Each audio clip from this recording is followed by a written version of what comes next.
Welcome to the truth, period. Fuck all the fucking bullshit.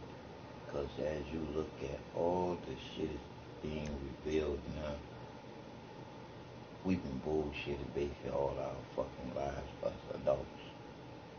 It's time for us to come off with a fucked up way of thinking.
Here for the active codes? Humane lab? All right. When I get the off the air, we'll give you the codes. Can I get sign-on? We need to be sure. That bank. That was you, right? Or someone associated to you? What you're getting into right now is a whole different ballgame, my friend. You got the go-ahead? We got it.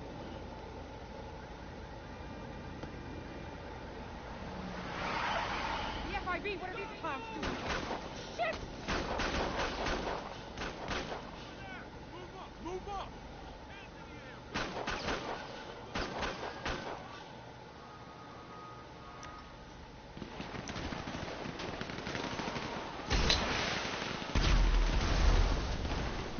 Heroes coming at us. Damn it. Do not surrender. Take them out. We are burned if you are caught.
supposed to clean up all the police. Clean up all the police.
You here for the access codes?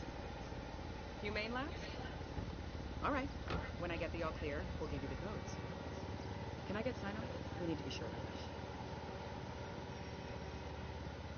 That bank. That was you, right? Or someone associated to you? What you're getting into right now is a whole different ballgame, my friends. You got the go-ahead? We got it.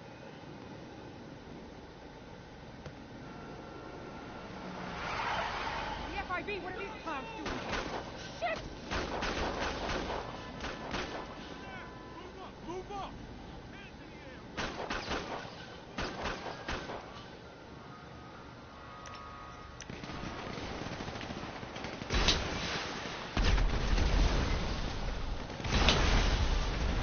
Bear's coming at us. Damn it. Do not surrender. Take them out. We are burned if you are caught.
shoot me when I walk away. I don't worry about all that. I already know these kids.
Well, I can't hear y'all.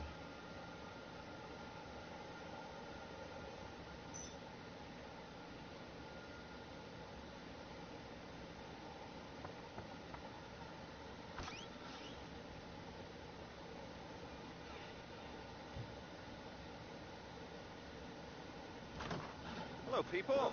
Think you'll like this. Pays a lot, which is what you want. So there's this chemical laboratory called Humane Labs. Used to be run by Rashkovsky and Popov's pharma company. A few years ago, it was leased to a shadow company run in part by Don Percival. You guys know Don Percival? Well, he's a warmongering right-wing douche with all the subtlety of a red dildo. Trust me, I've met a lot of them. Yeah. Warmongering right-wing douches, not red dildos. Whatever. Point is, Percival is up to no good in that shithole.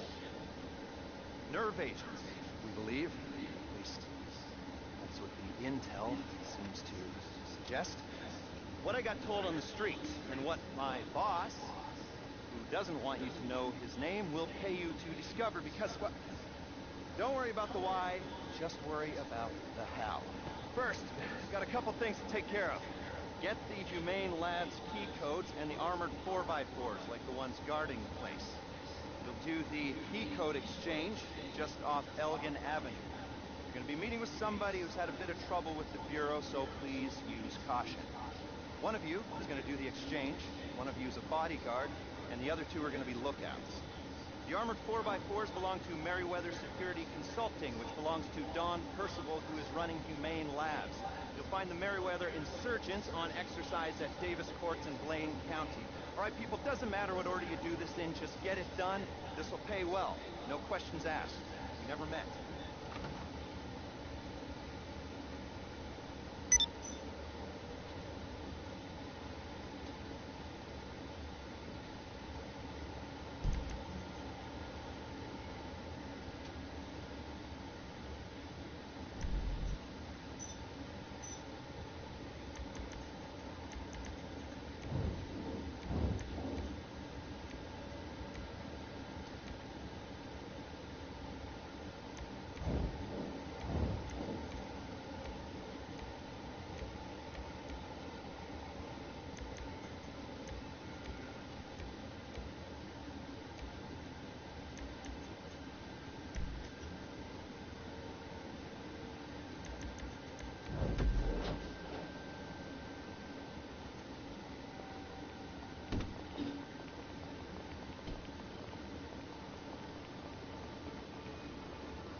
Stay safe, all right?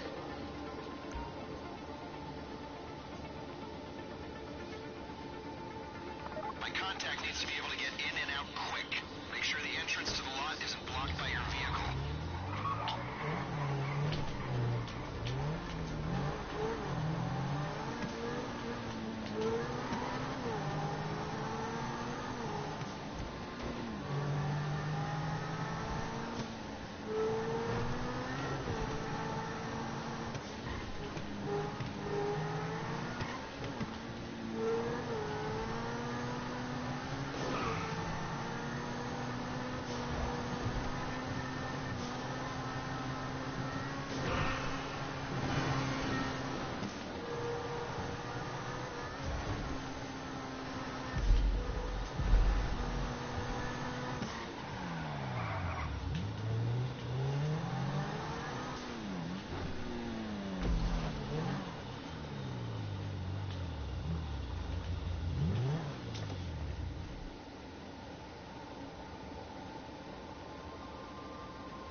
Kids doing that know to do.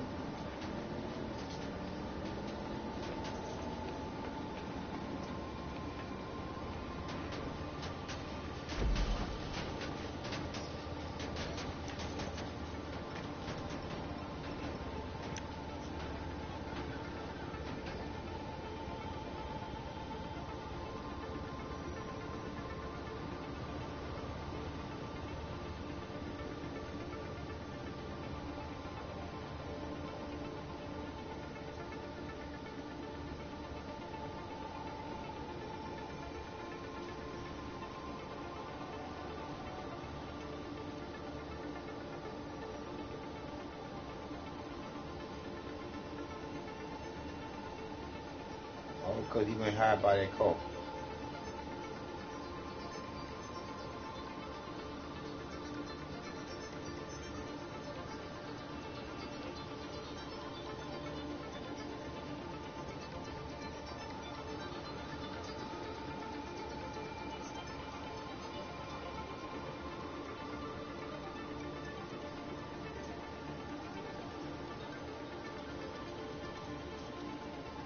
Why did you move out your spot, man?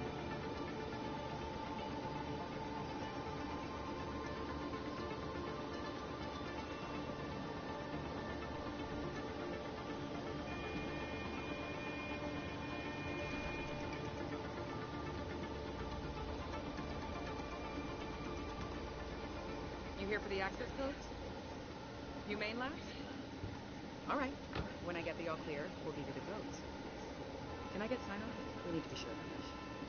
Every time I get into a session, That bank. they always go That was you, haywire. right? Or someone associated to you? What you're getting into right now is a whole different ballgame, my friend. You got the go-ahead? We got it.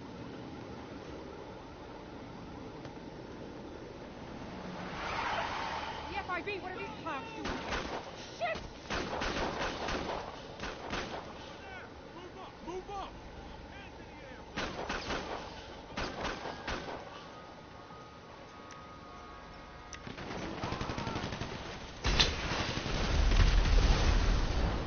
Arrows coming at us. Damn it. Do not surrender. Take them out. We are burned if you are caught.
suit. I ain't want that fucking suit. Much I hate them suits.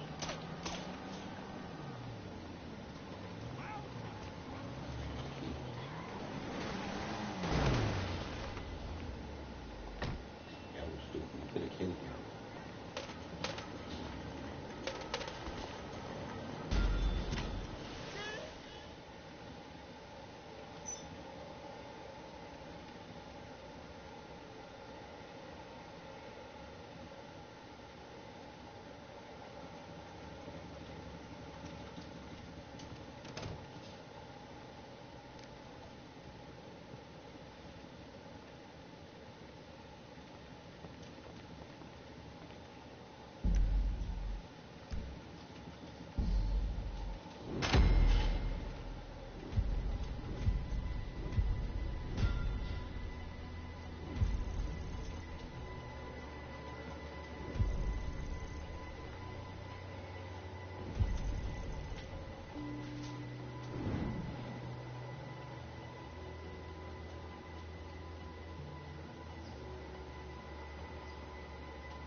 There's the boss.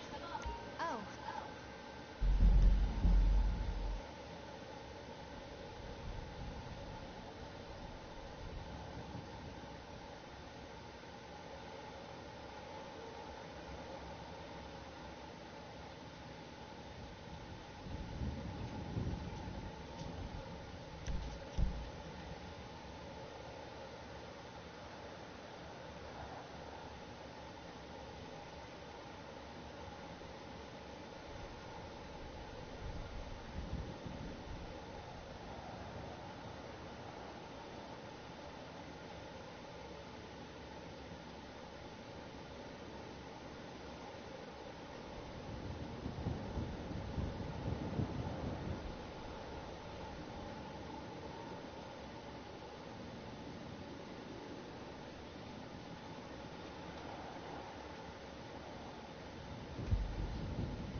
Hi there.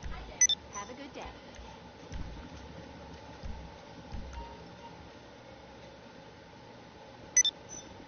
What can I do for you? Keep your blood sugar up. Are you sure you need more snacks? When you finish what you've got, I'll give you some more. Looks like your pockets are full. Are you sure you need more snacks?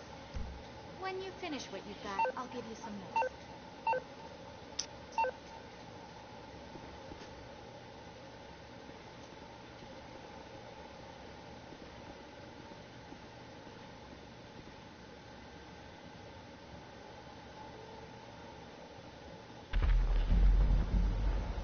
Gonna be some bullshit. As long as I'm still broadcasting, I don't even much care. Cause I'm like this here. Y'all just wanna fuck with me, but y'all can't fuck with me. Don't nothing bother me no more, cause I know that people was taught to be stupid. So they get a pass for me with the stupid shit they say and do. But I'm gonna tell them the truth. I don't give a fuck if it hurt their feelings. It is what it is. Like, fuck, you don't know who I am.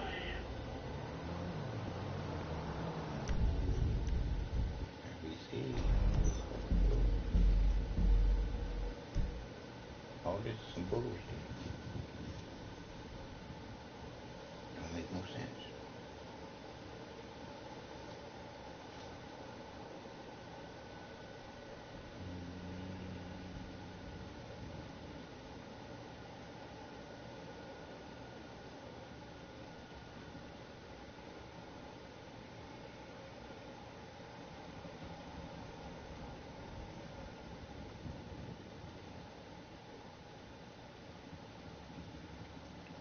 Like they team be massive. Horrible.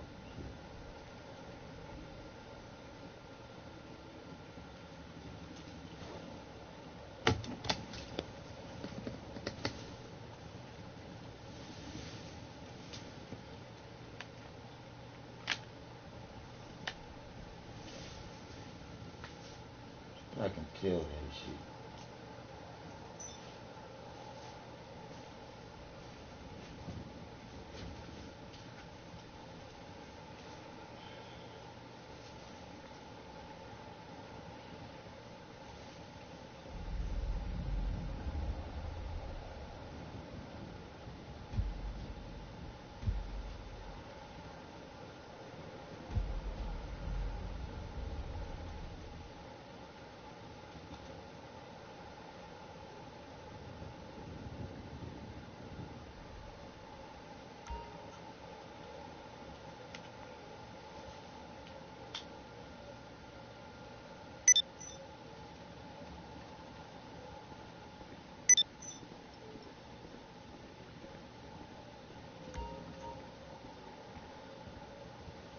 Anything you need, boss.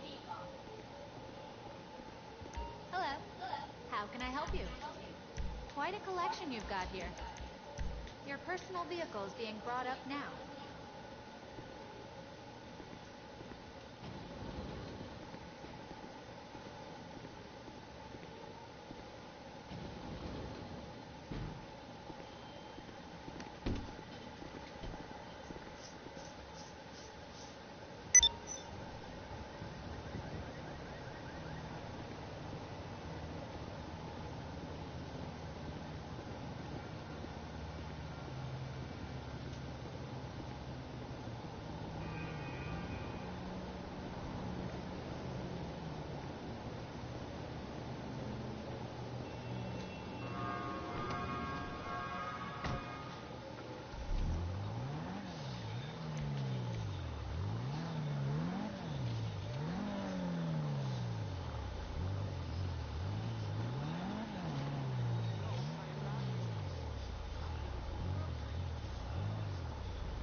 bad.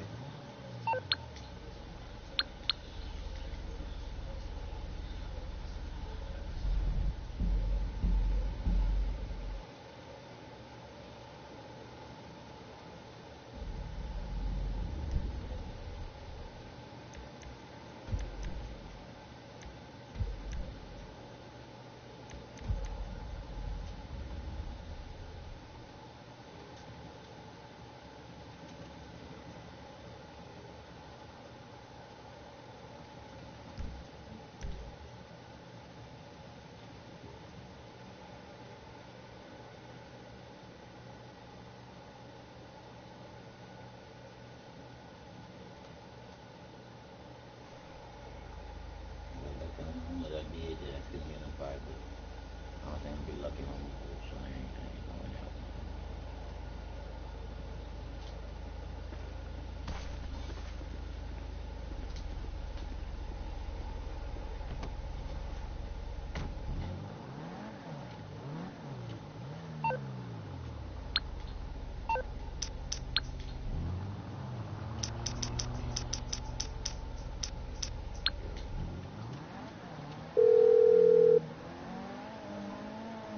Hello?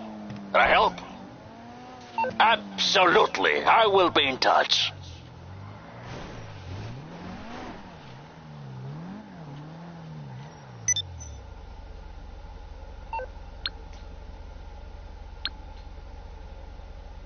We ain't double.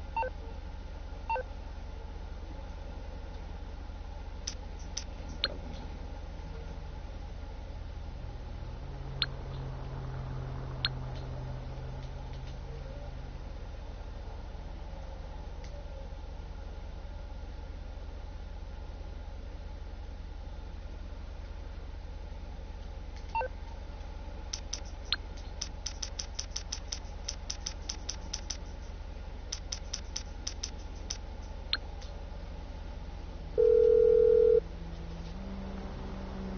Hey, what can I do for you? Take y'all on some mission. Sure. I'll send you the details. To this hill.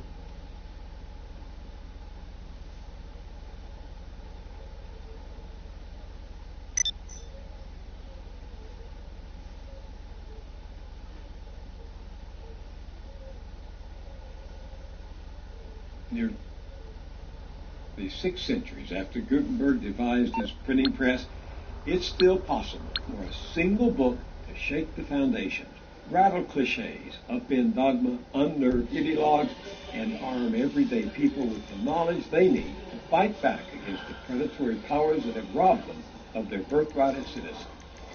This is such a book, Capital in the 21st Century, by the French economist Thomas Piketty. The book of the season to many, to others, the book of the decade. Reviewers have called it a bulldozer of a book, magisterial, seminal, definitive, a watershed. At 700 pages, it's already a bestseller, and there isn't a single scene of seduction, not one celebrity interview, not one picture, just graph after graph, fact on fact, drawn from 2 centuries of data and embedded in prose that can suddenly explode like a supernova in the brain. Here's one of its extraordinary insights. We are heading into a future dominated by inherited wealth, as capital concentrates in fewer and fewer hands, giving the very rich ever greater power over politics, government, and society. Patrimonial capitalism is the name for it, and it has potentially terrifying consequences for democracy. For those who work further, the level of inequality in the U.S., writes Piketty, is probably higher than in any other society at any time in the past, anywhere in the world.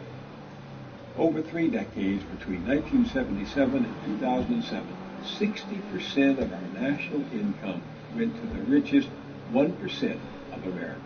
No wonder this is the one book the 1% must want the other 99% to read.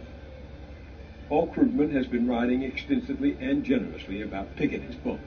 The Nobel Prize-winning economist and New York Times columnist calls it a tour de force, a magnificent, sweeping meditation on inequality that will change both the way we think about society and the way we do economics. As scholar, author of many books, and widely read columnist and blogger, Paul Krugman has himself changed a lot of thinking in politics and economics. Welcome back. Hi. Inequality has been on the table for a long time. You've written extensively. Others have too. I mean, it's a familiar issue. But what explains that this book has now become a phenomenon? Actually, a lot of what we know about inequality actually comes from him, because he's been an invisible presence behind a lot. So when you talk about the 1%, you're actually, to a large extent, reflecting his prior work. But what he's really done now is he said, even those of you who talk about the 1%, you don't really get what's going on. You're living in the past. You're living in the 80s. You think that Gordon Gekko is the future. And Gordon Gekko is a bad guy. He's a predator, but he's a self-made predator. And right now what we're talking about is we're talking about Gordon Gekko's son or daughter. We're talking about inherited wealth playing an ever-growing role. So he's telling us that we are on the road not just to a highly unequal society, but to a society of an oligarchy, a society of inherited wealth, patrimonial capitalism. And he does it with enormous amount of documentation, and it's a revelation. And even for someone like me, it's a revelation. I was going to ask, what does Paul Krugman have to learn from this book? Even the title, the first word in the title, capital. We stopped talking about capital. Even people like me stopped talking about capital because we thought it was all about human capital. We thought it was all about earning. We thought that the wealthy were people who, one way or another, found a way to make a lot of money. And we knew that wasn't always true. We knew that in the Gilded Age, or the Belle Epoque in Europe, which he prefers to talk about, that high incomes were mostly the result of having lots and lots of assets. But we sort of said, well, that's not the way things work anymore. And he said, oh, yeah? It turns out that you're wrong, that it's true that right now a lot of high incomes in America are people who didn't start out all that rich, but we're rapidly moving towards a state where inherited wealth. I mean, I didn't know that. I really was. I should have known it. I should have thought about it, but I didn't. And so then here comes this book with. I mean, it's beautiful. It has to be analytically beautiful, if that makes any sense at all. As you know, I'm no economist, but I found this book, as I said in the opening, just very readable, and suddenly there came this moment of epiphany. Yeah, it's a real Eureka book. You suddenly say, oh, the world is not the way I saw it.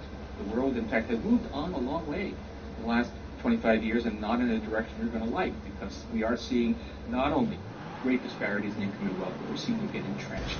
We're seeing them become inequalities that will be transferred across generations. We are becoming very much the kind of society we imagined we're nothing like. Here's Piketty's main point. Capital tends to produce real returns of 4 to 5%, and economic growth is much slower. What's the practical result of that? What that means is that if you have a large fortune, suppose that our family has a large fortune, they can... Meriwether Security Consulting. How can I help? Very, very wealthy.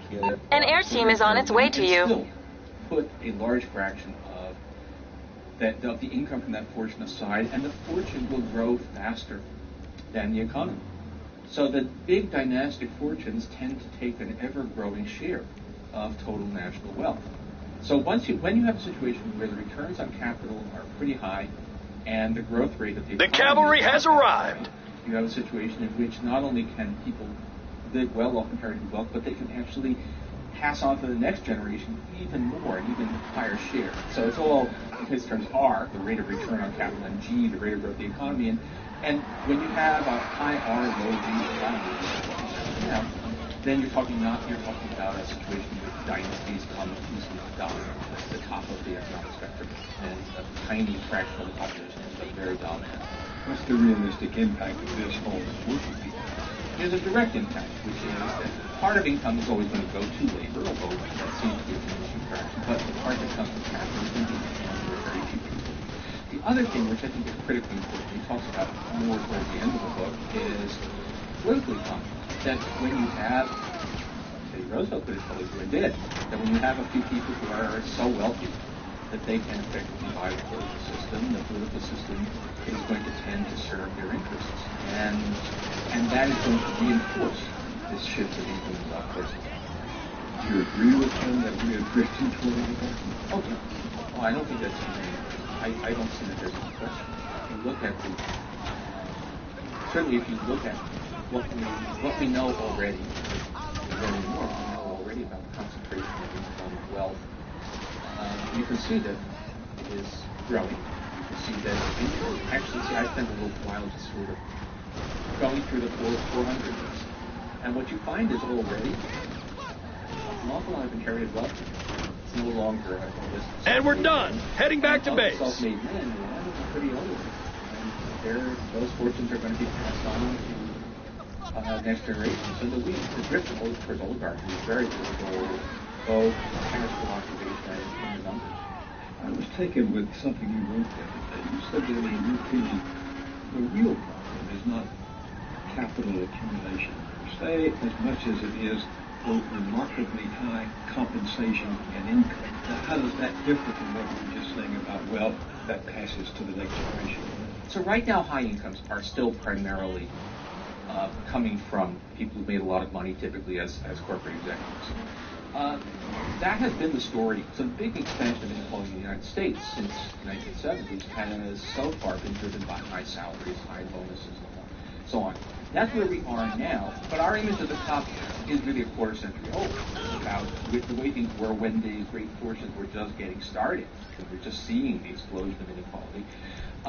But we're well along the way towards one in which it is, in fact, an older thing, where people accumulate capital, pass it on to their heirs, and you get these dynastic wealth. So right now, and this is where Pickney has interesting things to say, but not this compelling vision about why America is so unequal right now. But looking forward, he's telling us that the story is already changing, and it's going to change more. So we are going to probably, unless something gets better, we're going to look back nostalgically on the early 21st century when you could still at least have the pretense that the wealthy actually earned their wealth.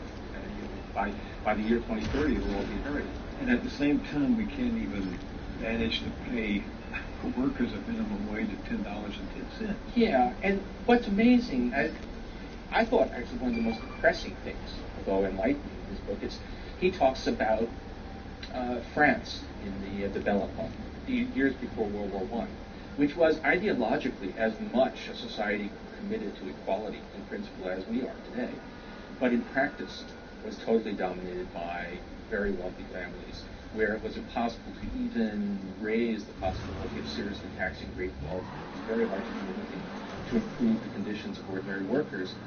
And it shows you how that can happen. How you can have a society where even though the ideology is democratic, even though we claim that all men are equal, in practice, not a chance.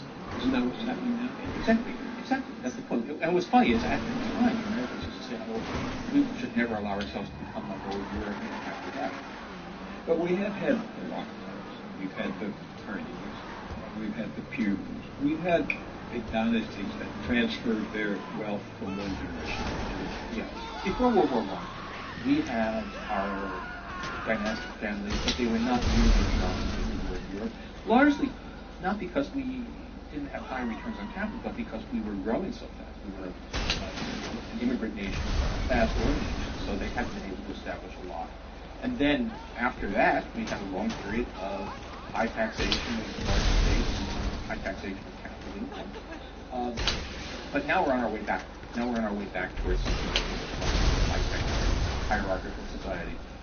Piketty makes the point that the very size of inherited fortunes today is so great that it practically makes them invisible. Quote, wealth is so concentrated that a large segment of society is virtually unaware of its existence.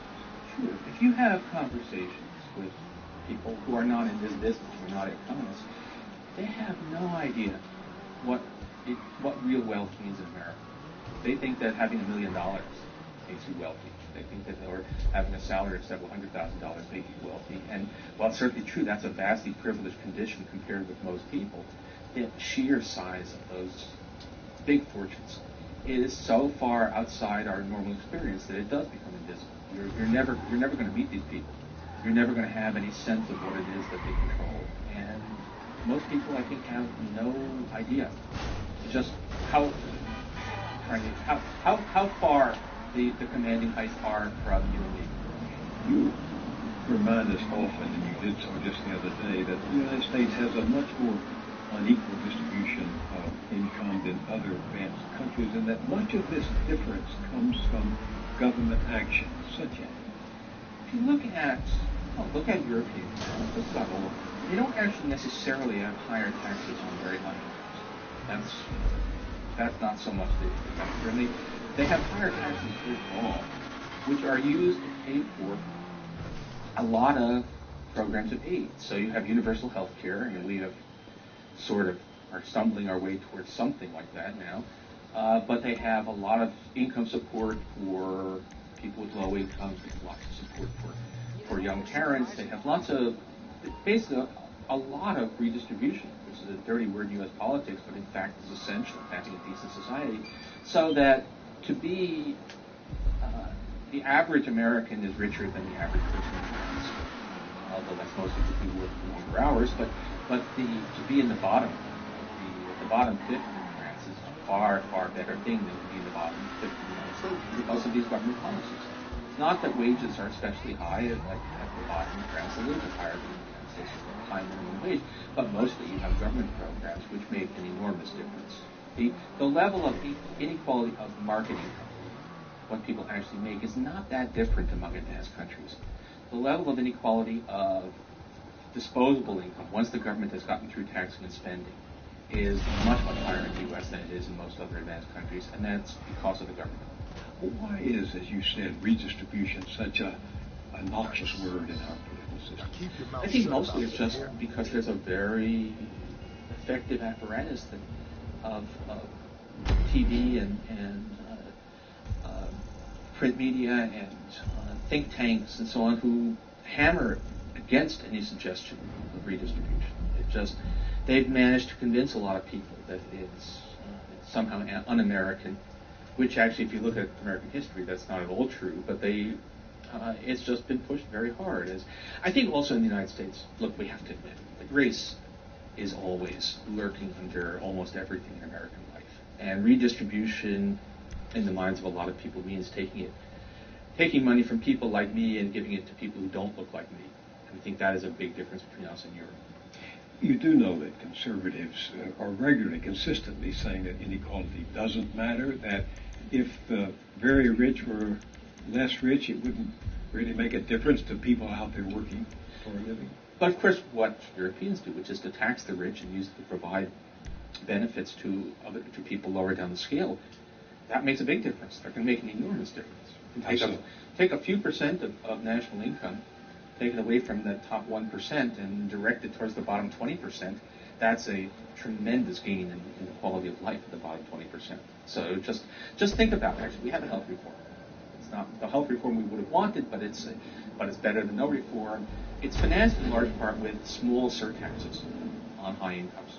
That's if you actually ask where the money's coming from. A lot of it's coming from an additional tax on investment income, an additional tax on earned income for very high earners. That is going to give basically everybody in America the guarantee of being able to have essential basic health insurance at an affordable cost. That's a huge change in people's lives, which is being financed in large part by taking a little bit from the top. So a little bit of Robin Hoodism does you could do a lot more. Hello, Pegasus Lifestyle Management. How can I help you? For the sake of punishing. Your beautiful new aircraft is waiting at our nearest airfield. We hope you're very happy, sir. At the end of his book, Piketty is talking about global tax on wealth. Do you think that's feasible? Well, is it feasible politically? If the United States were behind it, lots of things would become possible. If the United States were to support this, then I think you could pretty much guarantee that enough Europeans would be willing to go along. And while there would be some countries, rogue countries that would want to serve as havens for tax evasion, we would have a lot of leverage over them. So really, it's not that the international global system makes this impossible. It's the U.S. political system that makes it look impossible right now, and then that could change. But given the dysfunction of Congress, given the fact that the Supreme Court has in effect decided to enable corporations and the rich to consolidate their hold on our political system, do you have any hope of the kind of change that both Piketty and you have? I think you don't hope on these things. We have look at the American political tradition. Look at one of the interesting things that Piketty says is that serious progressive taxation of high incomes and great wealth is an American invention. We invented it, and we invented it in the early 20th century, right at the peak of our Gilded Age, and somehow we found it in ourselves to turn to find political leaders, people like Teddy Roosevelt, who are willing to say this is a bad thing. We do not want a society that is emerging here. So I think things can change. But if you ask, are we going to get a wealth tax, a global wealth tax before the 2016 election? Well, no, we're not. Might we get one by the 2024 election? Possibly. You wrote something the other day that's hard to forget. You said we live in such an ugliness in America. This is one of the things that causes me on my own country, which is it's one thing to have disparities of income, wealth, different views about what we should be doing about it. But there is a level of harshness in our debate, mostly coming from the people who are actually doing very well. So, we've had a parade of billionaires whining about being the incredible injustice that people are actually criticizing, and then comparing anyone who criticizes them to the Nazis. It's almost a tick that they have. This is very strange, and it's kind of scary because it's one thing if someone without a lot of power seems to be going off into a rage for no good reason, but these are people who have a lot of influence because of the amount of money they've got. Given what you just said, and given the fact that there's this ugliness, what do you think it's going to take? A mass uprising, system demonstrations, insurgent politics? How are we going to stem the tide that he says is taking us into? There's a negative and there's a positive. Hickey seems to argue pretty much in the book that we only escaped from the old oligarchy for a while, thanks to really disastrous events, thanks to wars and depressions, which disrupted the system. And that's an argument you can make. On the other hand, if you read histories of the VP, you know that it didn't spring out of nowhere. That we had a progressive movement and a lot of proto-NGO programs building for quite a long time. There was, in fact, a move in America. There was an increasing political, philosophical readiness to take on the equality of wealth and power long before FDR moved into the White House. And so I think there are better angels of our nature. That there is this ugliness and it can be frightening, but there is also a redemptive streak here and in other places. That don't give up hope on this. That given consistent argumentation, given events, and perhaps as people become more aware of what's actually going on, then there is a chance of change. We know that, but there's nothing in what we know now that says that we should give up hope. We need to see what's happening. Thank you very much for doing it. Thank you for having me.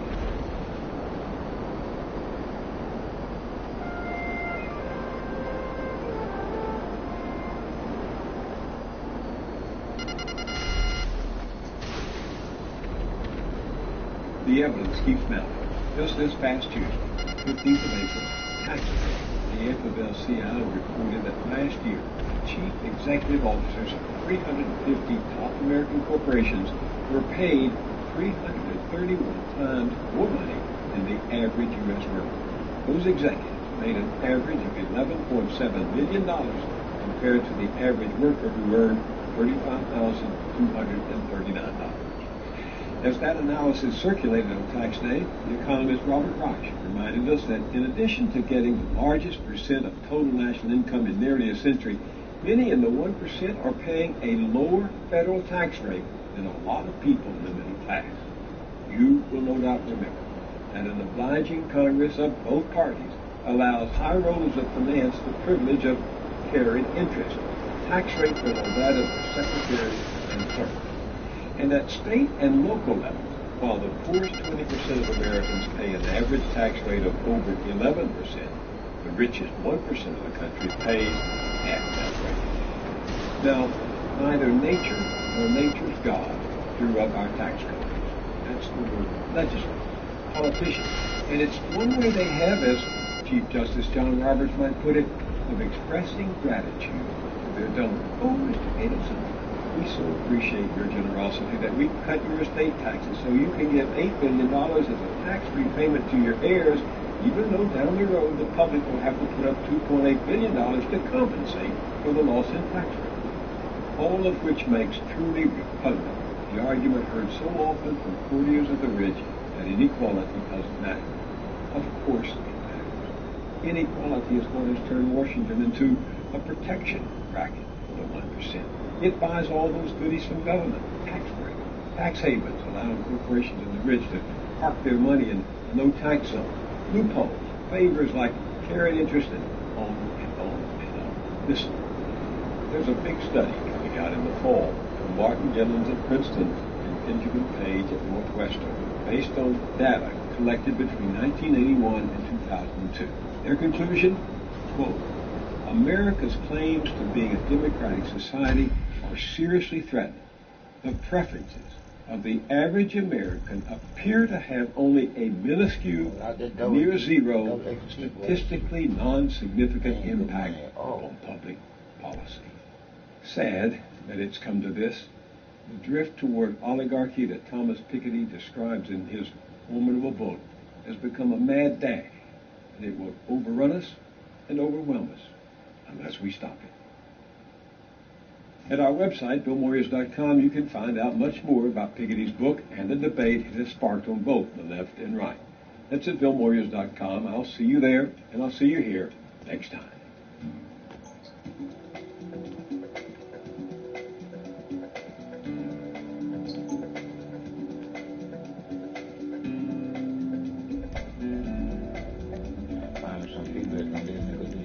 Don't wait a week to get more Moyers.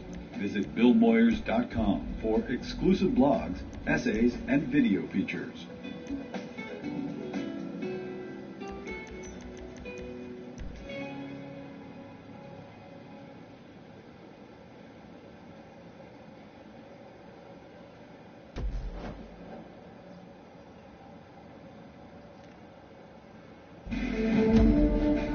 You are about to learn one of the biggest secrets in the history of the world. It's a secret that has huge effects for everyone who lives on this planet. Most people can feel deep down that something isn't quite right with the world economy, but few know what it is. Gone are the days where a family can survive on just one paycheck. Every day it seems things are more and more out of control, yet only 1 million understand why. You are about to discover the system that is ultimately responsible for most of the inequality in our world today. The powers that be do not want you to know about this, as this system is what has kept them at the top of the financial food chain for the last 100 years. Learning this will change your life because it'll change the choices that you make. If enough people learn it, it'll change the world because it'll change the system. For this is the biggest hidden secret of money. Never in human history have so many been plundered by so few, and it's all accomplished through this, the biggest scam in the history of mankind.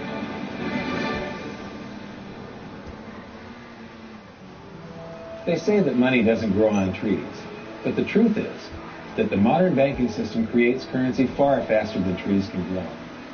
Most people don't have a clue how currency is created. Economists and bankers make it sound so complex that people think they can't understand it. But I'm going to strip our monetary system down to its essence so that you can see the scam behind the curtain and just how it affects you. Every modern society creates currency in pretty much the same way. But since the US dollar is the majority of the world's currency, I'm going to use the United States as our example. It all starts when some politician says, vote for me and I'll make sure the government provides you more free stuff than my opponent will. But there's no such thing as a free lunch.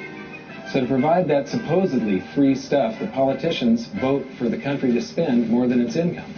This is called deficit spending. To pay for that deficit spending, the Treasury borrows currency by issuing a bond. So what's a bond? If you think about it, a bond is really nothing but a glorified IOU. It's a pretty piece of paper with numbers printed on it that says, loan me $1 trillion today, and I promise over a 10-year period I'm going to pay you back that $1 trillion plus interest. But what you need to understand is that Treasury bonds are our national debt. These glorified IOUs are to be paid back by you and I and our descendants through future taxation. Therefore, when the government issues a bond, it steals prosperity out of the future so that it can spend it today. The Treasury then holds a bond auction, and the world's largest banks show up and compete to buy part of our national debt and make a profit on it by earning interest. You'll notice that as we move through this process, the big banks are there, taking a cut every step of the way. This isn't by chance, as you'll see shortly. Then, through a shell game called open market operations, the banks get to sell some of those bonds to the Federal Reserve at a profit.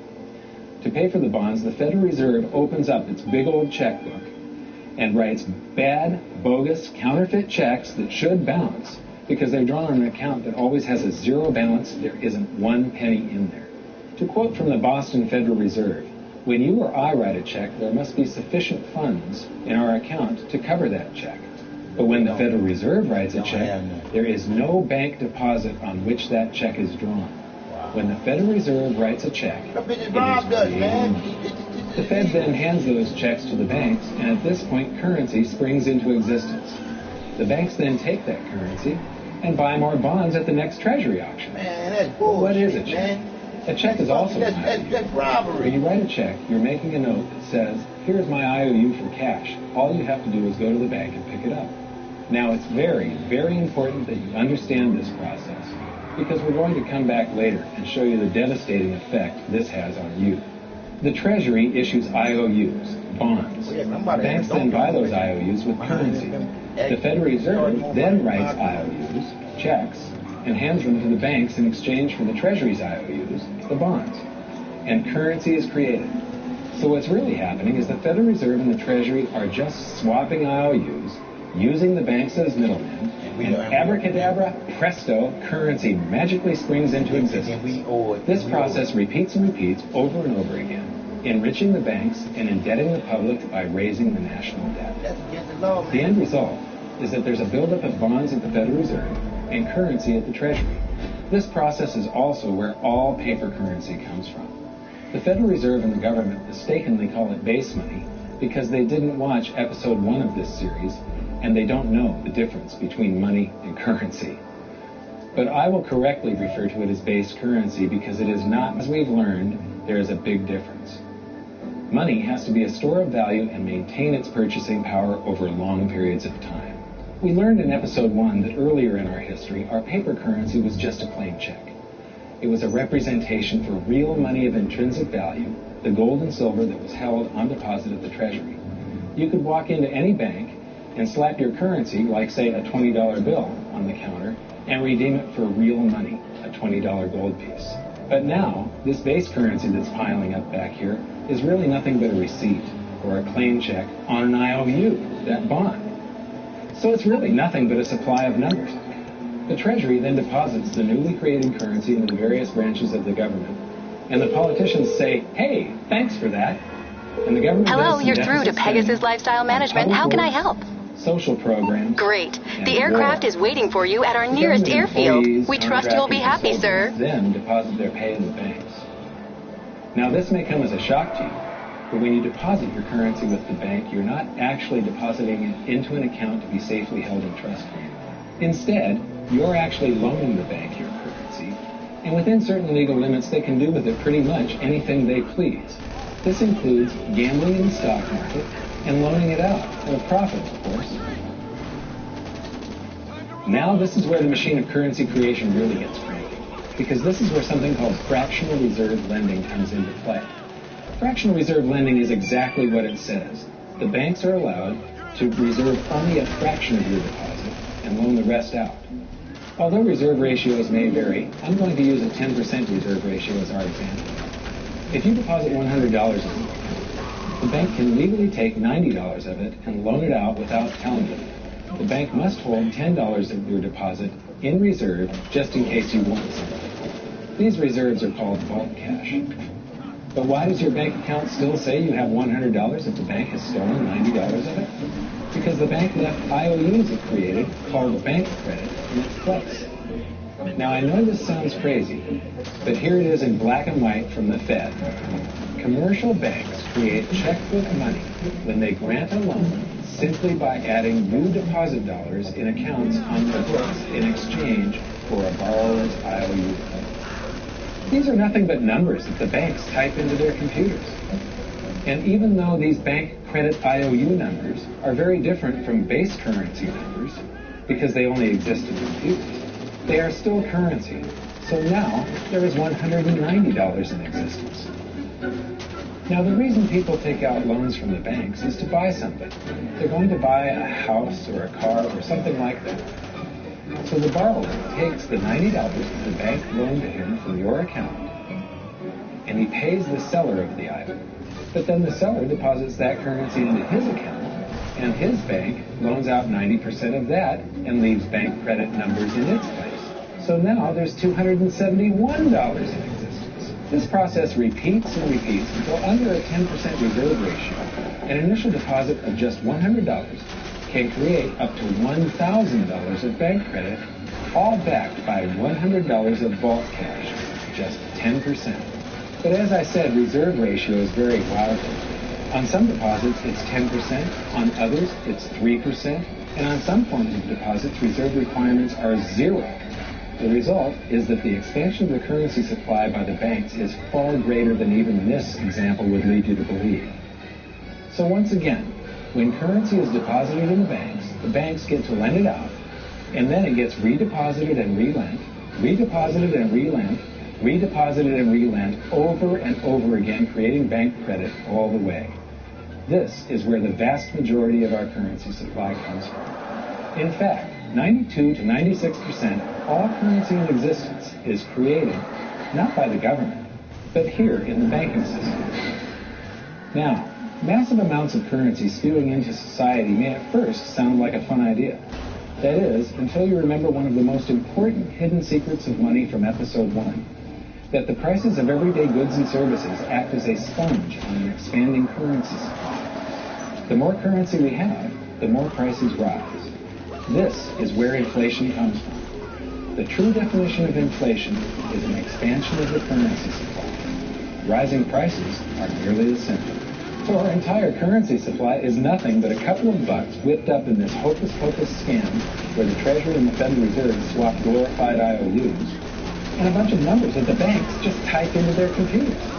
That's it. That's our entire currency supply. It's nothing but a supply of numbers. Some of them printed, most of them typed, and there is nothing else. But if you thought that was crazy, get ready to enter the twilight zone of modern economics. We work for some of that currency supply.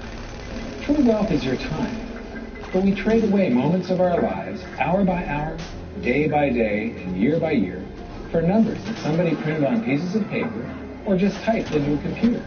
Now those numbers represent our blood, sweat, tears, labor, ideas, and talent. We are what gives the currency its value. But here comes the really cruel joke. We work hard so that we can save some of that currency, so that we can pay the tax collector in the United States, it's known as the IRS. They then turn it over to the Treasury so that the Treasury can pay the principal plus interest on that bond that the Federal Reserve bought with a check drawn on an account that has nothing in it. Now let's do a recap on this section, because this is where the system begins to rob you and I on a massive scale. Much of our taxes are not used for schools, roads, and public services, but to pay interest on bonds that the Federal Reserve bought with a check drawn on an account that has nothing in it. The Federal Reserve is committing fraud. But here's one of the biggest secrets of them all. Before the establishment of the Federal Reserve, there was no need for personal income tax. The Federal Reserve was created in 1913, and that very same year, the Constitution was amended to allow income tax. Do you really think this was just a coincidence? Ask yourself how much income tax you've paid over your lifetime. Much of it has been silently siphoned away into the hands of those who own the system. Yes, this system has owners. Who they are is an even bigger secret that we'll get to shortly. But first, we need to understand the mumbo-jumbo of the so-called debt ceiling. The answer is that you have to borrow that one into existence and promise to pay it back with interest as well. So now there are $2 in existence, but you owe $4, and so on and so on. The result is there's never enough currency to pay the debt. There is always more debt in the system than there is currency in existence to pay the debt. Therefore, the whole system is impossible. It is finite. It will come to an end one day. What would happen if the government stopped borrowing to do deficit spending? Are the payments on those treasury bonds going to stop? What would happen if the public stopped borrowing and going deeper into debt? Are your house and car payments going to stop? No. There is a payment due every month on the principal plus the interest on every dollar in existence, and those payments do not stop. If we stop borrowing, then no new currency is created to replace the currency that we used to make those payments.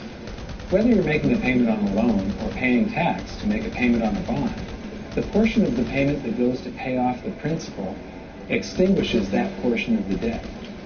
But the debt also extinguishes the currency. Currency and debt are like matter and antimatter. When they meet, they annihilate each other.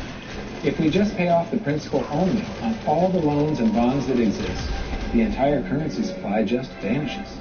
So if we don't go deeper into debt every year, look what happens. The whole thing goes into a deflationary collapse under the weight of those payments. Politicians and pundits alike talk about balancing the budget, paying down the debt, and living within our means. They don't understand that that is deflationary. It is impossible to do under our current monetary system without collapsing the whole economy. This is why any talk of a debt ceiling is not only ridiculous, it's delusional. The system is designed to require ever-increasing levels of debt just to continue.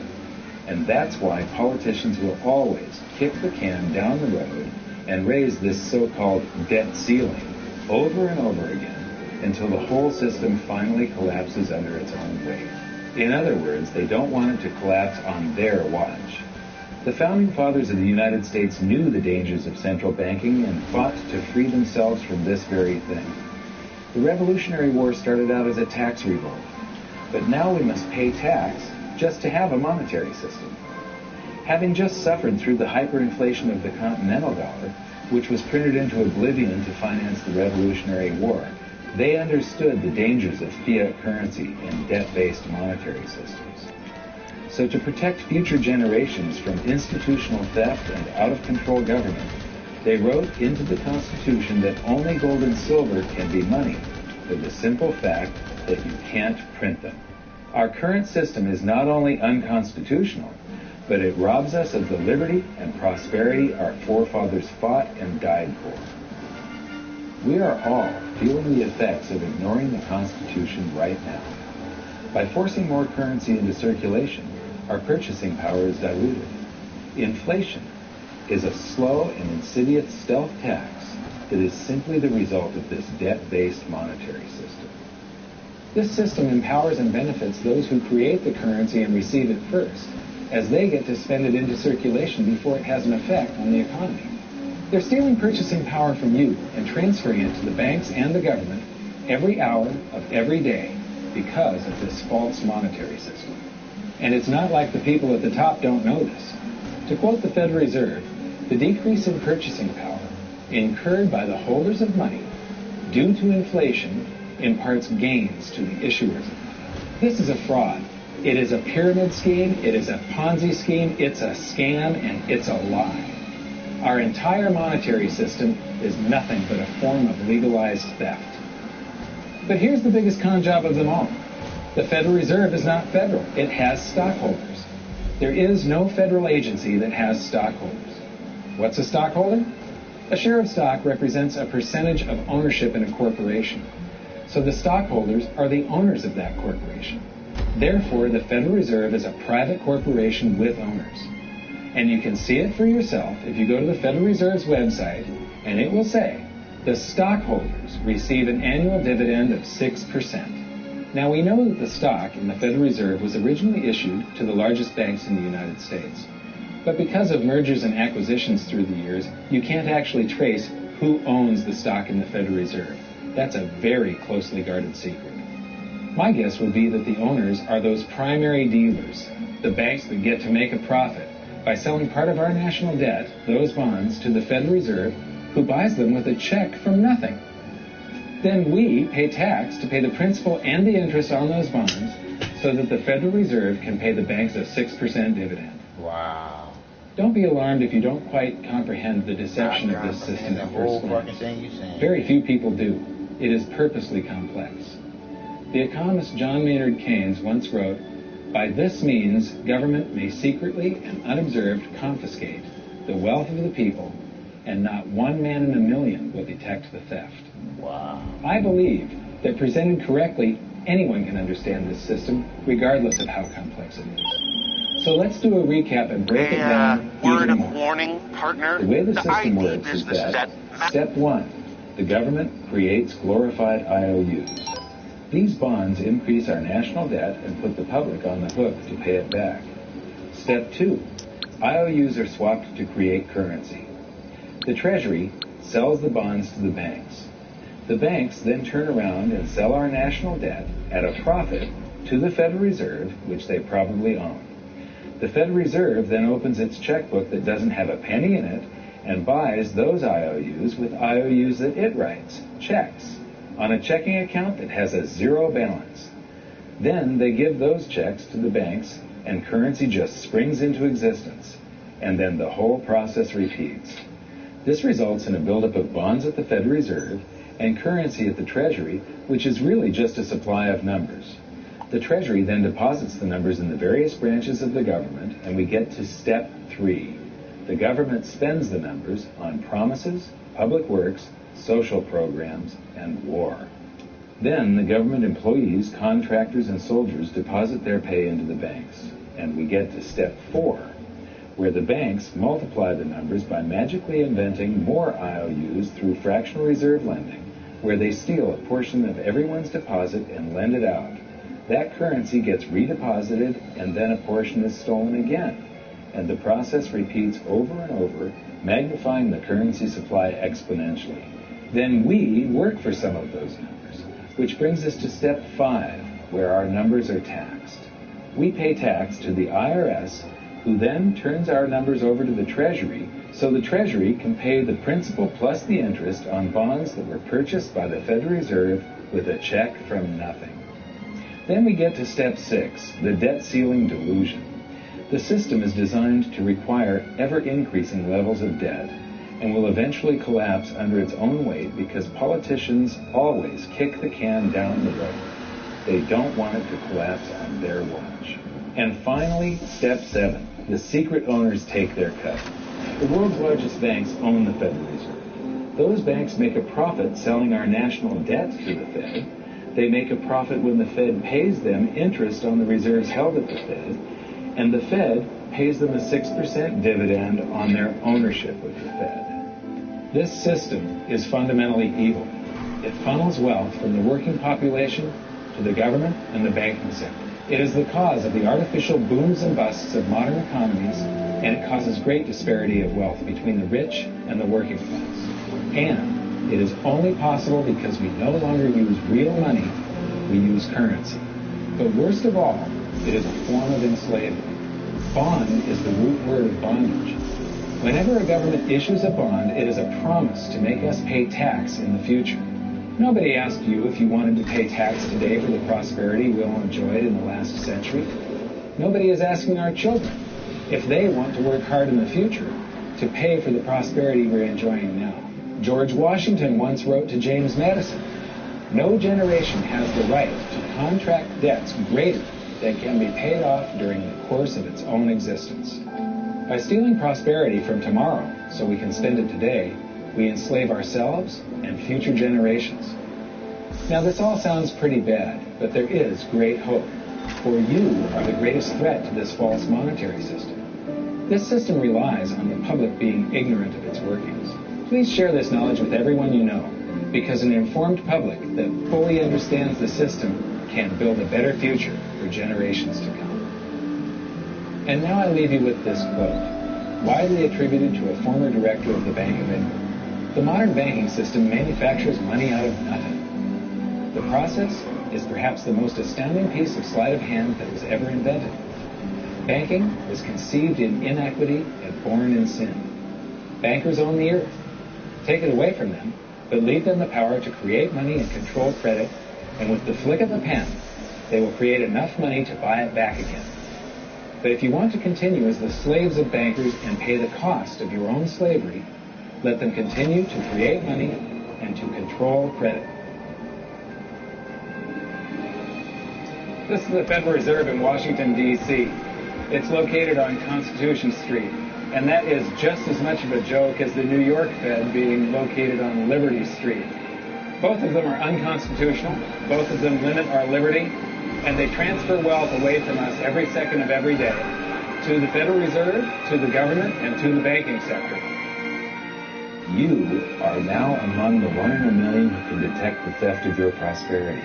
So the big question is, what can you do about it? 1. Watch this video until you can describe and teach it to others. Those who understand this system can make preparations for its unavoidable collapse and protect themselves. History shows that those who don't will probably be wiped out. 2. Share this video with everyone, especially those you care about. All it takes is a mouse click or two to get this message in front of millions. Post this video on Facebook, tweet it, email it to loved ones. Please share it wherever you can. 3. Join the conversation. The current world monetary system is based on a 300-year-old design meant to enrich a few at the expense of the many. There must be a better way. At hiddensecretsofmoney.com, we've created an open-source platform for the design and development of a new world monetary system. We're calling on every economist, every student, every college, every bright mind, and anyone who cares to join the discussion. In educating ourselves and each other, we can prevent the further loss of our freedoms and maybe, just maybe, win some of them back.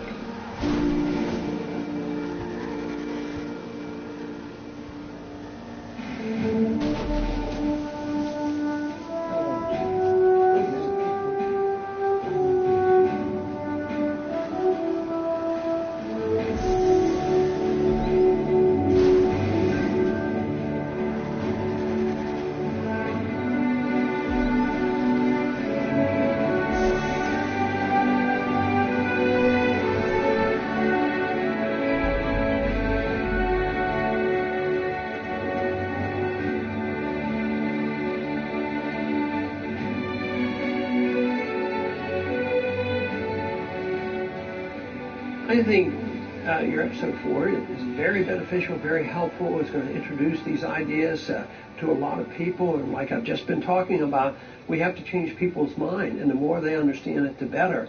And I think we're at this point now where more people in the last several years, 4 or 5 years, have thought about the Fed than they ever have in the previous 95 years.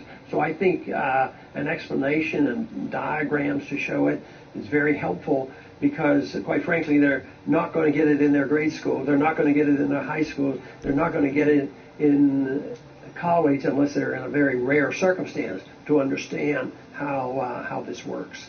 You know, for years before I got involved in really studying gold and some of the things I write and talk about today, I was a monetary economist for decades. You know, in your video, you talk about the primary dealers.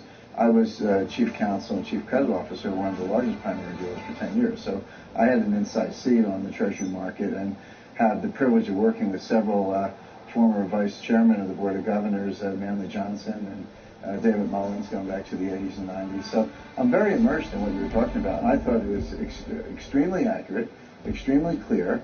I didn't think you were stretching on any points. It was really like something out of a PhD course, except that it was very easy to understand. I think it's accessible. I think we're seeing a little bit of a revolution in communications in the following sense. You know, as you pointed out, the Fed was created in 1913. Well, in 1913, there was no web, there was no YouTube, no Twitter. There was really no one to kind of stand up and oppose the Fed or call them out, if you will, or really get into a discussion that everyday Americans could follow. That's not true now with social media and everything else. You can reach out to millions and tens of millions of people and tell them what's going on. I think you've done that. You've done it successfully. I applaud it. I think this is a great video. I look forward to seeing it again. I know millions of people will enjoy it. Well, as we know, the Federal Reserve believes it can create money out of thin air, not realize money is supposed to represent real products and services. And what people don't realize is when the Fed does that, in effect, as Keynes pointed out, it's a form of taxation. It's a form of confiscation. And because people don't see it, the politicos get away with it, but it also undermines social trust. It just is corrosive throughout society. We're going to have a lot of turmoil in the coming years, but it's going to be the kind of turmoil that leads to positive things. So don't despair. Get out there and fight, because the tide is going to turn. This is going to be the status last stand. Thank you. This episode of Mike Maloney's Hidden Secrets of Money was brought to you by GoldSilver.com and the new Silver Pegasus round. To learn how to protect your family and turn the coming economic storms into opportunity, visit GoldSilver.com.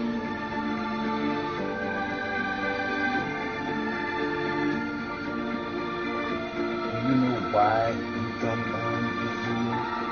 You probably don't know.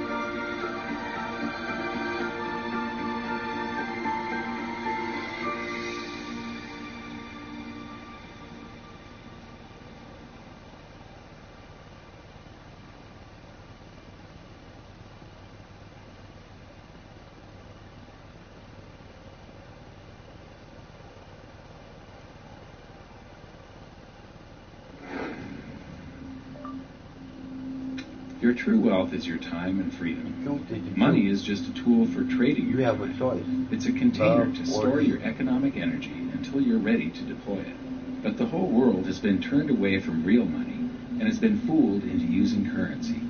A deceitful imposter that is silently stealing your two most valuable assets, your time and your freedom. Welcome to the rabbit hole. We are entering a period of financial crisis that is the greatest the world has ever known. The wealth transfer that will take place during this decade is the greatest wealth transfer in history. Wealth is never destroyed, it is merely transferred, and that means that on the opposite side of every crisis there is an opportunity. The great news is that all you have to do to turn this crisis into your great opportunity is to educate yourself. I believe that the best investment that you can make in your lifetime is your own education. Education on the history of money, education on finance, education on how the global economy works, education on how all of these guys, the central bankers, the stock market, how they can cheat you, how they can scam you. If you learn what is going on and how the financial world works, you can put yourself on the correct side of this wealth transfer. Winston Churchill once said that the further you look into the past, the further that you can see into the future. This program is all about creating your own crystal ball, being able to gaze into the future, being able to change this crisis, the greatest crisis in the history of mankind, into your great opportunity.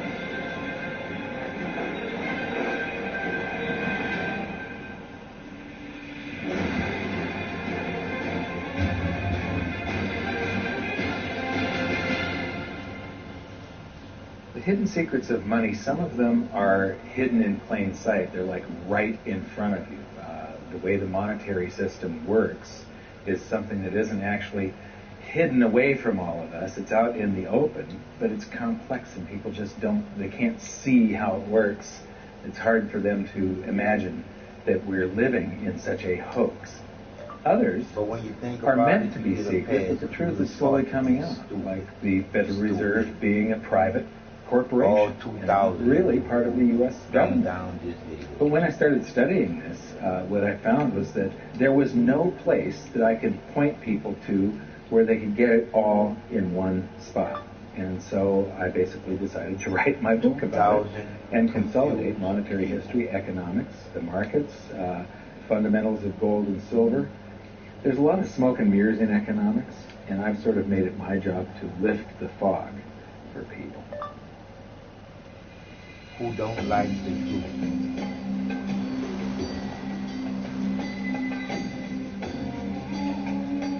Welcome to Egypt. This is where it all began. Roughly 5,000 years ago, the Egyptians started using gold and silver as their predominant form of currency. But it was not yet money. The pieces of gold and silver that they were using were odd sizes and weights, odd purities, so it still was not interchangeable, where each unit is the same as the next. This meant that nothing really had a price yet. You couldn't put a price of so many coins on something because they didn't have coins yet. Trade was still difficult. It was still a guessing game when it came to the exchange of values. One of the reasons that we are in the financial mess that we are today globally is that people do not understand the difference between currency and money. Currency is a medium of exchange, a unit of account. It is portable, durable, divisible, and something called fungible. Fungible means that each unit is the same as the next unit. A dollar in my pocket buys the same amount as a dollar in your pocket. Money is all of those things plus a store of value over a long period of time. Even financial planners, bankers, your accountant, they don't understand the difference between currency and money. The currency in your pocket is a medium of exchange. It's a unit of account because it's got numbers on it. It's somewhat durable, it's portable, it's divisible in that you can make change, and it's fungible. A dollar in my pocket buys the same amount as a dollar in your pocket. But because governments can print more and more and more of it and dilute the currency supply, it's continually transferring wealth out of your pocket, out of your bank account, to the government and to the banking system. The reason that gold and silver are the optimum form of money is because of their properties. It's an easy medium of exchange because gold and silver store a large amount of value in a very small area. It's a unit of account. Pure gold has the same value all over the planet. So an ounce of gold buys the same amount here in Egypt as it would in China or in the United States. It's durable. The same gold that Egyptians were using in trade 5,000 years ago is still here with us today. It does not corrode. It's divisible. You can make change with it. It's very portable. You could use something like oil as money. It's just that you can't carry around a barrel of oil on your back. It's fungible. Pure gold is the same wherever it is on Earth. Pure silver is the same wherever it is on Earth. It's limited in quantity. That's the reason that it maintains its purchasing power. Governments cannot print it. Over the last 5,000 years, only gold and silver have maintained their purchasing power. There have been thousands upon thousands of fiat currencies that are unbacked by gold and silver. And they have all gone to zero. It's a 100% failure rate. Well, fiat currency, of course, is a currency that exists at the dictate or by fiat from a government. You say they have their printing presses, and the paper money rolls off the printing presses. And then they give it the fiat designation, which makes the currency official. It's just worthless paper. But when Ben Bernanke gives it the special sign, and they have the cult meeting at the Federal Open Market Committee meetings, it suddenly becomes currency. If you look at what's really going on, it's a con game. And so there's confidence. Well, the Federal Reserve is very forthright about what they're doing. He says a con game and what's going on. What the fuck? Why is he not putting somebody in jail for all this bullshit? They'll tell you that they printed backed by absolutely nothing. They actually display all these facts. But if you tell somebody in the public that this stuff is created out of thin air, there's no backing whatsoever, it's absolutely worthless, it's about as valuable as monopoly money, they'll look at you like you're nuts. Is there an example throughout history of a fiat currency, a piece of paper that's unbacked by anything, surviving? Short answer, no. Long answer, no. And here's why. When Addison Wiggett took over at the Daily Record, when they got cranked up, Bill Warner asked him to catalog all of the fiat currencies throughout history and what happened to each of them. Addison dutifully went to work. Within a short period of time, he had gone through the alphabet. All the fiat currencies that started with the letter A were done. They all went to zero. He was halfway through the letter B, and all the fiat currencies that started with the letter B, and there were 600 of them in just the first letter and a half of the alphabet, and every single one of them went to zero. Every one. 600 fiat currencies that start with the letter A, and half of the ones that start with the letter B are 600 of these things. Not one ever came close. You think this one, the United States dollar, is going to be the first one after all that? I don't think so. No. No currency, fiat currency has ever survived. No. Why is y'all laughing? This shit ain't funny. The thing about money is there actually is a fairly well accepted definition of what money is. The question is, as you apply that definition to particular things that people claim to be money, do they fit the definition? We'll just take the paper dollar, for example. How well does it perform these functions? Well, store of value. The dollar has lost 95% of its purchasing power since the creation of the Federal Reserve in 1913. So not very good as a store of value. One of the things I do is just a way to get the audience's attention is I have a slide, and there are three pictures on the slide. One is a pile of monopoly money. The other one is a pile of Federal Reserve notes, what Americans would call paper money. The other one is a solid gold American Eagle 1 ounce coin. And the title of the slide is, which of these is not like the other? And if you know the show Sesame Street, or you have children who watch it, it's one of the favorite vignettes in Sesame Street. And what it really is a kind of IQ test for 5-year-olds. They're supposed to look at the three things and look at characteristics and find the one that's not like the other. Well, I've shown this slide to groups of, Ivy League University professors, and I've also shown it to, children, kind of 5 years old, my nieces and nephews and so forth. And when the professors look at it, they say, well, clearly the dollars are not like the others because gold has no role as money, and monopoly money is junk, and the American dollar is a store of value, so that's not like the other. But the children look at it and they say, well, the gold coin is not like the other because the other two are just piles of paper, and the gold coin is clearly something different. So my question to the audience is, who's smarter, a 5-year-old or an Ivy League professor? Before World War I, each note that a Treasury issued would say that there had been deposited with the United States Treasury $20 in gold coin payable to the bearer upon demand. The money was in the vault. The currency was a note they gave you that was a claim check, only a claim check on the money, the same as if you go to the dry cleaners and you give them your shirt and they give you a claim check for your shirt. The value is that shirt at the dry cleaners, not the piece of paper that says that you own that shirt.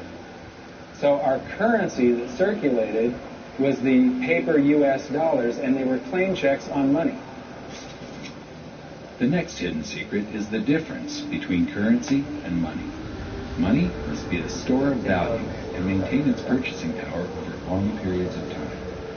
As we progress through this series, you'll learn that national currencies are really a tool used by the government and the financial sector to leech away your time and your freedom by stealing your purchasing power. So rather than storing your economic energy, currencies leak. Now compare that to the gold and silver the Egyptians were using. Like I started with, it still wasn't money because it wasn't interchangeable yet. But they were on the right track, as gold and silver have proven over thousands of years to be the ultimate store of value. Gold is only formed when a star explodes, a supernova, and it stays around forever. This is one of the properties that make it the ultimate money.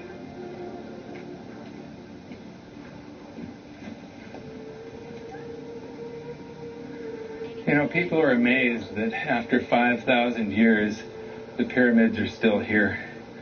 But what I'm more amazed at is that the currency that the people that built this were using, that currency, that gold and silver that they were using in trade on a daily basis, is still around today. It may have been melted down and re-refined, and it's in a coin or a bar or in some piece of jewelry, but it's still with us today, and it still purchases something. Yes, it is the ultimate money because there is nothing else even in the same league. It's divisible. It's permanent. It's store of value. It's in unit of account. It's got everything you want out of money, but it doesn't go away, and it can't be increased. That is what makes gold the most beautiful money of all. What more can you ask out of it? It keeps governments under control. You can maintain a solvent system. Governments don't like gold at present because they're getting away with the fiat currencies, and they'll do everything they can to discredit it as an asset class. I mean, my goodness, gold has outperformed the Dow Jones Industrial Average in each of the last 7 years, yet it's not considered a legitimate asset class. Why? Again, it's the fear that maybe gold will be imposed on the system, that it will constrain government ability to spend beyond its means. They can't print it. They can't print it, no. The proper definition of inflation, I use Milton Friedman's definition. Inflation is an expansion of the currency supply. Deflation is a contraction of the currency supply. If you expand the currency supply, eventually prices will rise. And if you contract the currency supply, eventually prices will fall. This is a pool, but it's not a pool of water. This is the currency pool. And these are prices. And if you expand the currency supply, prices like a sponge in water have to rise to suck up the excess currency. Governments never stop printing more currency and adding currency to circulation. Therefore, prices keep on going up, not because the stuff that you're trying to buy is changing. The real estate doesn't change. What has changed is the currency purchases less and less. It's the currency going down, not prices going up. Truth is, what we have that makes our world work right now is a big story. It's not a trigger. It's all just promises. And if you think about it, that's how currency began to work at the beginning. You know, before we had currency, we had barter. I'll give you 3 coconuts and you give me 4 fish. So that's kind of a fair exchange on coconuts and fish. But that got complicated, so we had to invent a single money to be a visible, portable medium of exchange. The challenge is that we've lost that a long time ago. We lost having things of value via currency. Now we have this thing called numbers and accounts. Trust me, it is not real. It's a big made-up story. One of the biggest make-believe stories ever is called quantitative easing, which sounds complex, but it's really just a smoke and mirrors term for currency creation. QE started with the banking bailouts back in 2009. This currency was created out of thin air and then given to the banks, who paid themselves record bonuses in reward for crashing the world economy. This is a global phenomenon, but all you have to remember for now is that whether it's QE bailouts or stimulus programs, these are all just voodoo, hocus-pocus terms for increased currency creation. I believe gold and silver will reassert themselves as money. And when they do, there just isn't enough. And their purchasing power is going to go up many, many, many times. Egypt is an amazing place. There's a franticness about it, and utter chaos, especially like the traffic. But when it comes to like all of the merchants that are trying to get every last dime out of you, you get fleeced to the point where you come back with an empty wallet. But you know what? They're amateurs compared to Wall Street. In the past several years, I've spoken in many countries about the crisis that's coming.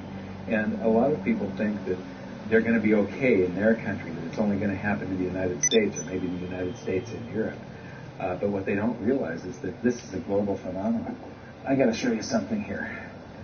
This is base currency in the United States. This is the number of paper dollars that exist, basically. It took 200 years to go from no dollars in existence to 825 billion. And then we had the bailouts, and then we had QE1, quantitative easing 1, then QE2, and then we had QE3, and then QE4, and then soon we're going to have QE57 and QE382. And it isn't just here. This is what the Canadian currency supply looks like. This is Australia, South Africa, Russia. Now, this starts out in just the year 2001, and this is like 18 times more currency in existence in a little over a decade. Here's Singapore, same story. Look at that, since the crisis. Just bam. India, China, every government on the planet is doing this insane deficit spending and expanding their currency supplies, doing bailouts, and history shows that there is no example of this turning out well. It is sometimes amazing that we haven't experienced more inflation than we have. If they keep expanding the money supply so vastly, why aren't our prices growing faster than they really are? And the answer is that a good chunk of the money that the Fed created has been shipped overseas. I remember early in my research, I heard this expression that the Americans have exported their inflation. I thought, what is that? How can you export your inflation? Put it in a box and send it out? What do you do? Well, now I understand. You export your inflation by simply sending all these dollars that you created to these other countries, and then they send you their refrigerators and their cars and whatever, their TV sets. So you get hardware, and they get little pieces of paper. It's a great deal for the American people for a while. For a while. Sooner or later, all of those pigeons come home to roost. When the time comes, as it looks like it's now coming, when the rest of the world is saying, we don't want to play this game anymore. Uncle Sam's dollars are just becoming worthless. There are too many of them. We've got to find something else other than American dollars. Then those dollars start to come back to America. People say, we don't want them anymore. What do we do with them? Once this revs up, and we've got this little trickle of money coming back that we previously exported, once it becomes a flood and it starts to rush back, now we are getting our former exported inflation brought back to us. And then we'll see the quantity of money inside the United States grow much more rapidly, even though the third country is getting a previous money back. And that's when man, I'm ready whenever you go. tanking of the U.S. dollar in terms of I was trying to invite you to a party last week. All right. Well, like I said again, if you invite me, I might give you my number because you already know I can't read when you send out people send all that shit. You live on less than $2 a day. These people Hey, who's this guy here? I don't know what that dude is. Some of them started overthrowing their government. Yeah, I'm gonna play with both of them. Unless you know him. So that's it. I mean, just depends on. Cause I'm like I said, I ain't going in this city wasting no fucking time, man. Cause I ain't gonna play with these kids no fucking more. Cause this shit get nerve wracking. Right, cause like I said, you see, it's double money. The little kids just getting in it just to be fucking you up, just to make you upset. It affects them basically in the percentage of their income that goes to food. And we see this as a ratio, and we know that there are some major points. For example, in Egypt, that ratio got to 40% of food, and the price of $35 due to inflation. When it got to 40%, that's historically the point where people actually say the revolution. That's exactly what we saw. The French Revolution, similarly, was all around the price of food getting to a certain critical point. That's what I'm trying to tell you, man. That's all I want to start mine from the beginning and go all the way through with the 3 hours. But I can't because my other craft I would have to have her stay in the air and I would have to dodge those on planes until y'all get out that prison. But y'all would have to get out the prison. That's the only job that I would have to have some time to do on. The savers live in their national currency, and unfortunately, the national currency is the odd piece of paper. So when it's destroyed through runaway inflation, that doesn't exist. And the things that you were going to provide for others don't exist either. Now what are you going to do? So, that all seems pretty scary. However, all you gotta do is invite this me. is going to happen. and you can only play the game if you don't. Great news, gold and silver. Now invite me, then I'm gonna invite her. The expansion of the currency supply. Basically, the will of the public is a free market. When governments do this kind of stuff with the currency supply, they debase it. Eventually, it comes back in inflation. People simply they rush back to gold and silver and they bid the values of gold and silver up in the country until it easily exceeds the value of all the currency in circulation. This is the process that is going on over and over again throughout history. Except for this time, it was happening on a global scale. Never before happened in all countries. And that means that this is the greatest wealth transfer in history. Therefore, it's the greatest opportunity in history, and it's not going to happen again in your lifetime. So now we've learned that your true wealth is your time and your freedom. Money is a trading tool that stores the economic energy that is your time and freedom, whereas currencies leak them away.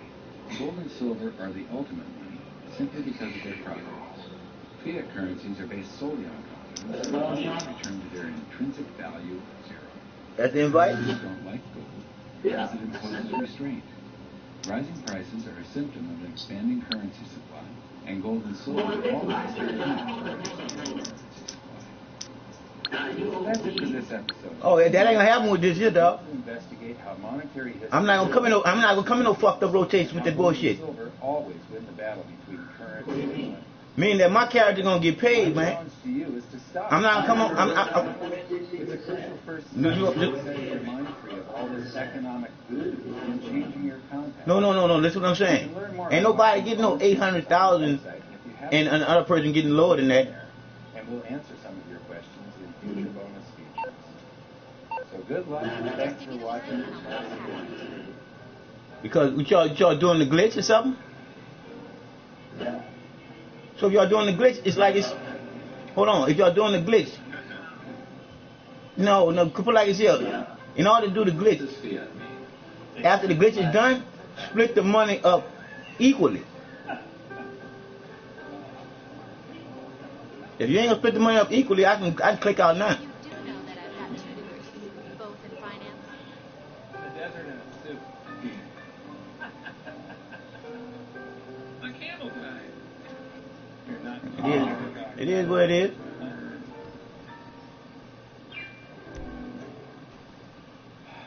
I'm ready for good one. Hi, welcome to this bonus feature for the very first episode of Hidden Secrets of Money. We trying to use people, man. I ain't about all that bullshit. That's the major topic.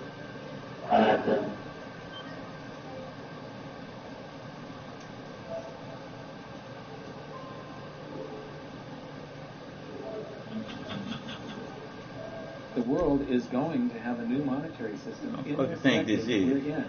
We're going to experience this huge deflationary crash around the world, and people will just lose confidence in currency. And what do they always go back to throughout history? Time after time, for the last 5,000 years actually, they always go back to gold and silver. We are entering a period of financial crisis that is the greatest the world has ever known. The wealth transfer that will take place during this decade is the greatest wealth transfer in history. Wealth is never destroyed, it is merely transferred, and that means that on the opposite side of every crisis there is an opportunity. The great news is that all you have to do to turn this crisis into your great opportunity is to educate yourself. I believe that the best investment that you can make in your lifetime is your own education. Education on the history of money, education on finance, education on how the global economy works, education on how all of these guys, the central bankers, the stock market, how they can cheat you, how they can scam you. If you learn what is going on and how the financial world works, you can put yourself on the correct side of this wealth transfer. Winston Churchill once said that the further you look into the past, the further that you can see into the future. This program is all about creating your own crystal ball, being able to gaze into the future, being able to change this crisis, the greatest crisis in the history of mankind, into your great opportunity.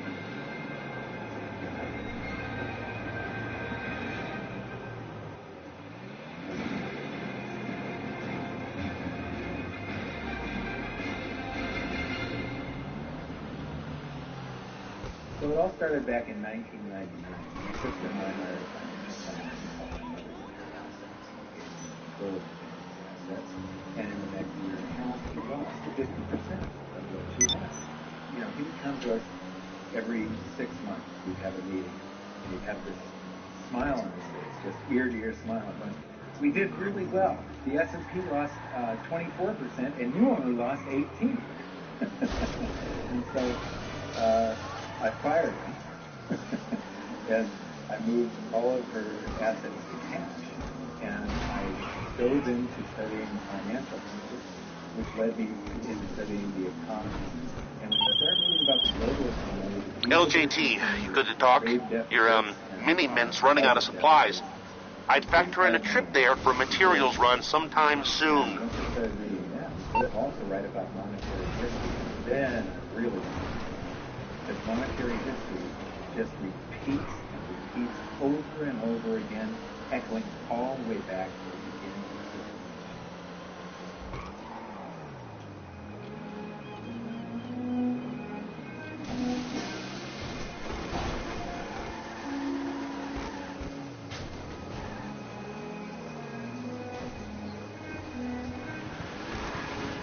Gold and silver have been the predominant currency for about 5,000 years. But it wasn't until somewhere between 680 BC and 630 BC that they became money. That's when they were minted into coins equal weight somewhere in Lydia, where each coin was the same size and had the same weight. This made them interchangeable, called sponges. At that point, they became useful as a unit of account, a measurement. You could price a good or a service in those gold or silver coins in a certain number of them. And it was always the same for anybody whenever they were buying. But it wasn't until they made their way to the world's first free market society, the prototype of democracy, the cradle of civilization, Athens, that they exploded in use. Suddenly, money found its natural home, the free market. Athens is the first society to have a working tax system and free markets. This enabled them to rise to a single civilization.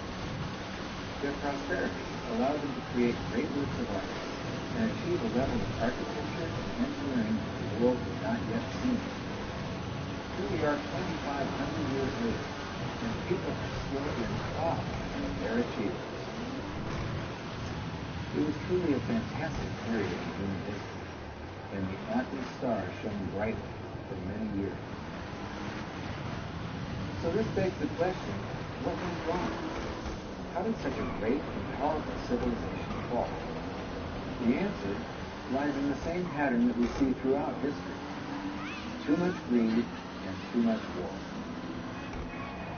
It was when the Athenians got involved in the Peloponnesian War, a war with Sparta, that their monetary problems began. First, they lost access to their gold and silver mines. They were also paying armies that were on foot, and they were miles and miles away from Athens. So as they paid their armies to buy goods and services from the local population, a deflation occurs in Athens because they're sending all of their coinage out of the city. Then they started debasing their coinage to pay for the war. If you take in 1,000 coins in taxes, and then you melt those down, those gold coins, and you mix 50% copper into your gold, now you can mint 2,000. So if you take in only 1,000 coins, but you spend 2,000 coins, what is that called? That is deficit spending. Athens began to do that during this war with Sparta. They also had these great public works, which were very expensive, and they finished the Temple of Athena Nike during the truce in the middle. There was a 6-year truce in the middle of this 27-year war. So they didn't stop their great public works and allow their market economy to heal from the expense of this war. As they debased their coinage, people would take the new debased coins at face value at first, until there were a whole bunch of those And there's something called Gresham's Law, where people tend to save to keep the thing that's rare, and they spend the thing that's common into circulation first. So all of the gold and silver coins started to disappear from circulation and become quite rare, and it was just these copper coins. Suddenly, it took a whole bunch of copper coins to buy a gold or silver coin, one of those old gold or silver coins. This is the first time that gold or silver ever had a price. Before that, everything was measured in a weight of gold and silver. So a large factor in Athens' downfall was the extent of war, the expansion of empire, the debasement of their currency, the eventual inflation that was caused. You know, they minted these coins until they became nothing but flecks of copper. This was actually the world's first hyperinflation. And what it did was it financially debilitated Athens to the point where in 404 BC they surrendered to Sparta. And eventually they became nothing but a satellite of Rome. The thing that amazes me is how history just keeps on repeating and repeating and repeating, and we never learn from all of our stupid mistakes. We just repeat the same stupid mistakes over and over and over again. Today, we are doing the same thing that the Athenians did that caused the loss of their great culture. We're doing the same currency debate. We're doing the same debt debate for the same reasons. It's for war and it's for great public good. The interesting thing about the health mission war was how it started. I would say that started really with Athens at its height and a level of hubris. You want to get that doobie off of there? Set them down the road. You want to get that off of there?